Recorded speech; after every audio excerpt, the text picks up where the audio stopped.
Thank you, friend. Shabbat Shalom. Pekudei, accounts. You must leave now, take what you need, you think will last. But whatever you wish to keep, you better grab it fast. But there will be no leaving and no grabbing. This last parsha of Exodus brings the work on the tabernacle to a conclusion. And friends, the tabernacle is one of the most fascinating items in all of ancient Jewish lore. It is the most written about item in the Torah, and it takes a dominant role in the wilderness stories. But I think it truly belongs to the First Temple period, and was designed to be that tent of God, and the connection between Moses, the nation, and the temple. And so it was a living history. When you read Exodus 38:20 to 39, you read about the excess and the grandeur of the tabernacle, and then you see that there were 603,550 people who were counted in the census of those 20 years and over that we talked about last time, who had to pay the atonement price. These were the witnesses to God's coming forward and giving the Decalogue, the Ten Commandments. That's a lot of people. That's a lot of ransom. We are told it was over 29 talents of gold, and each talent was approximately 75 pounds. And there were over 100 talents of silver. No wonder this is called the accounts. You need an accountant to figure out all of these numbers that they're giving you. I'm not sure how many ounces there are in a pound, and you look at the value of gold and silver today, it's an awful lot. And it's an awful lot that they talk about throughout this whole period of the tabernacle and what it contained.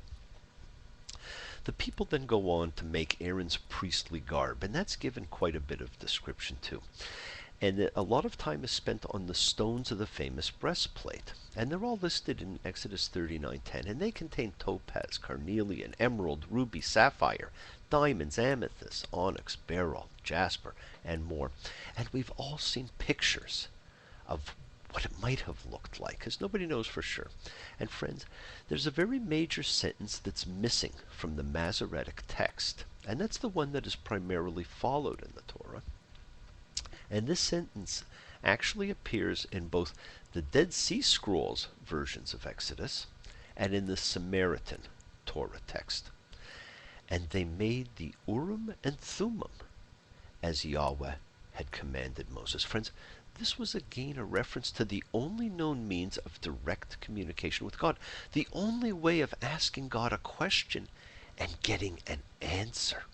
A crucial piece of the priestly trappings which disappeared after the fall of the First Temple, along with the Ark and all those other great relics that we've talked about. We don't know what they were. We don't really know how they worked. The book of Samuel is considered to be one of the keys to understanding them. Their basic translation was lights and perfections, which some took to mean revelation and truth, and may have derived from two Babylonian terms, urtu and temitu, which meant oracle and command. It really doesn't matter. It did, however, figure prominently in the high priest's garb, and it did provide a means of direct communication, which was then lost for all time. Many of the Talmudic rabbis, along with the Jewish historian Josephus, followed the belief that the divination involved questions being answered by great rays of light shining out of the jewels of the breastplate. And its omission is an example of what's known as haplography, the act of writing once which should have been written twice. And this is something that occurs when scribes omit sentences because more than one sentence ends the same way, and they only noticed one. So here both sentences ended as Yahweh had commanded Moses. And so they see the words as Yahweh, and they write that, and then when they look up again, they think they've already written it, even though there's another sentence that, has it, and they leave that part out. And it happened during the Joseph Chronicles, and it happens every so often throughout the Torah. It's a simple enough sentence, but its omission left out another reference to one of the great mysteries of ancient Judaism. We learn about these priestly vestments and about the famous headdress that we've talked about before, with the words Kadosh Ladonai, holiness to God. And in later years, We've read about how the sages would argue over whether it was written on one line or two. And again, does it really matter? You say yes, I say no. You say stop, I say go, go, go. We have a need to hold on to relics. They are surviving memorials and often become revered. And friends, I've seen many religious relics. I've been involved in the blessing of many religious relics. And too often, they take on a role greater than they were ever meant to be. What do you revere in your life? Is it worthy of reference? As Roger Waters wrote, money, it's a hit. Don't give me that do-goody-good bullshit. And today, people revere wealth and all the trappings of it. I here have my own model of the Ark of the Covenant, the tabernacle. And that's what people want to see. That's what people are looking for. We are also told when the inauguration or consecration of this great work was to take place, this memorial to the tabernacle. It was to be on the first day of the first month, and so we know when this seminal event unfolds. The first of the year was originally known as the month of the new grain, or Abib, which in later Hebrew was called Nisan, and it still is called Nisan.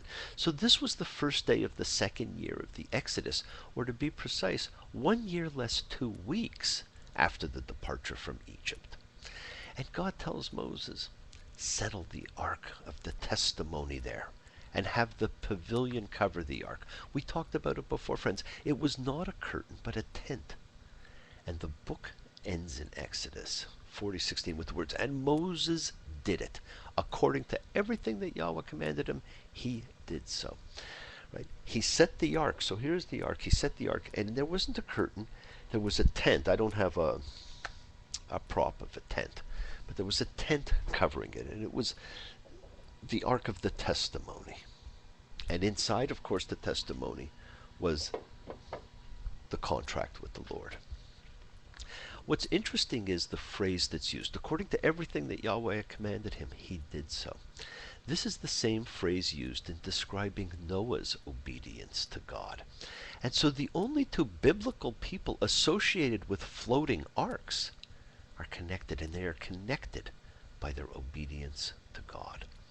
Moses is silent at the end of Exodus, and in fact, he will not be necessary with the tabernacle in place. It has the necessary accoutrement. It has the Holy of Holies. And while the altar is what is described as the Holy of Holies in the book, the true supreme location of the sacrosanct, the nexus between divine and human, is the ark, within which are the tablets of the covenant.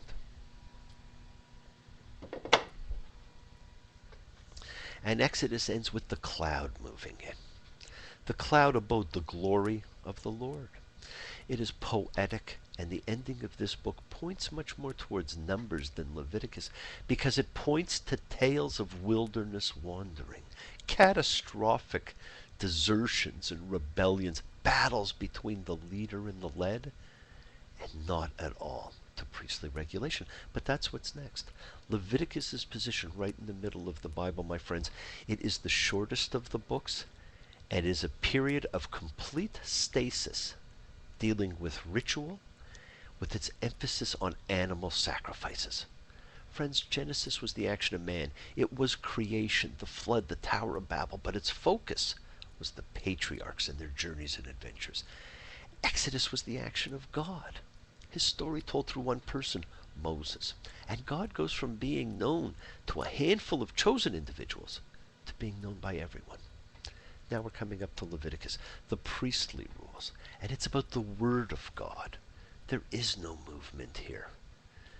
The entire book takes place at the foot of Mount Sinai.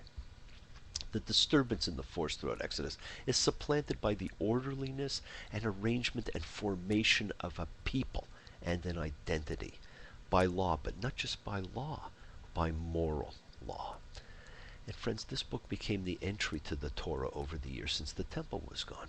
2 entire tractates of the Talmud based on this book would be devoted to the cultic laws, such that Rashi would say introduction should not be by Genesis, but by Leviticus. Let the pure ones come and study the laws of purity. It will place an emphasis on division, the same process as creation, and it will play out in the same kind of things as things divide between clean and unclean. And we'll see the establishment of sacred space, the protection of the divine, and an emphasis on the ontological spheres of fire, blood, oil, and water. God reveals his commandments in a display of fire. His presence moves by the pillar of cloud and fire, and the burnt offering sacrifices are entirely consumed by fire. Blood is the lifeblood of the living animal. It must not be consumed. It is to be used in ritual. Oil is the substance of dedication for the priests, for the kings, and finally water, the great purifying agent used universally. And these four substances come from four different levels of existence. But we get lost in this world of relics, of arks and tablets and curtains and tents. As Bob Dylan's saying, now he worships at an altar of a stagnant pool, and when he sees his reflection, he's fulfilled. Oh, man is opposed to fair play. He wants it all, and he wants it his way. Friends, emphasize yourself, not others. Satisfy yourself, not others. Accept what goes on around you, and live your life true to yourself. You can only change others by changing you. Stop focusing on the external and work on the internal. Shabbat Shalom. And I want to remind you that this Saturday, which will be March 1st, we are going to do a special presentation about spring equinox and how to have the year you want. We can create every year the kind of year we want. We're going to go through the process of how to do that. So I hope you'll join us this Saturday night for that. And I'd like to thank you all for regularly viewing. Have a beautiful day.